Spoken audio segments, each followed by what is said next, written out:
Hey guys, Brandon here again. See, up the tree. I want to teach you about cables. So, not a lot of people use cables around here. The people that do use cables often use steel cables. And steel cables you drill through the tree, which can't be good for the tree. That's pretty obvious. You put a bolt in it, no matter what the bolt's coated with, eventually the bolt will start to decay, it'll start to rot out, and then those little metal pieces will clog the arteries of the tree. There's a vascular system in a tree that carries the nutrients north and south, from the leaves to the root system. So steel cables are not a good option. Instead, we use synthetic cables. This is a synthetic cable. Here we have a maple tree. It's got some splitting in a bunch of different spots. We took a lot of weight out of the tree, and the customer really wants to keep it, although I don't think it's the best tree. But we're gonna do our part to make it live as long as we can, keep it here. She likes the shade, she likes the view. So we put some cables in, and we're gonna prolong the life of the tree. So in a few different spots, like down there are splits in the tree where the branch doesn't grow properly, where there's a nice U shape at the bottom of a crotch. Instead, there's a tight V, like you can see here and here. In those V's, rot always forms. Trees are supposed to have more of a U shape, just like the split of your finger.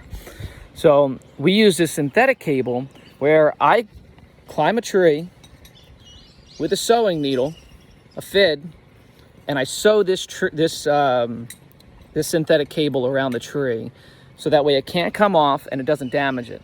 And then in a couple years from now, I can always come back and adjust this cable. This cable lasts a lifetime. The cool thing about this cable, unlike steel cables, is it stretches. It can still move freely. The branch can still swing, it can still bounce, but it can't come past a certain point. So it's up to me to climb the tree, get it tight enough to where the tree can't pass the breaking point, but can still move naturally. This cable, it moves like a Chinese finger trap. I don't have enough hands to hold the phone, so I'm gonna do it with my mouth. So you'll see that the rope gets thicker and thinner. So look, Shane.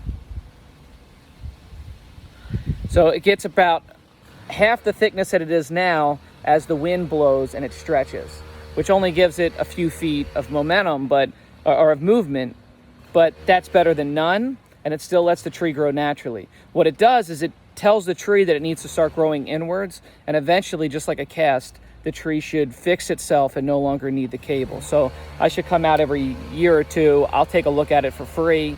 If there's work that needs to be done, I'll come up and I'll do the work. It's about the same price as cleaning out a tree. If the tree's $150 to clean out, throw $50 in and I'll adjust all the cables. If there's 2, 4, 10, it doesn't matter. So here's one. We got it about 3/4 of the way up the tree. We tied this section here. Let's see if I can get in there. So this section here, you can't really see because my rope's in the way. And we sewed it to this section over here. So it still has some natural movement. I can still pull the tree and make it bounce, but it can't go past the breaking point. We have another one here.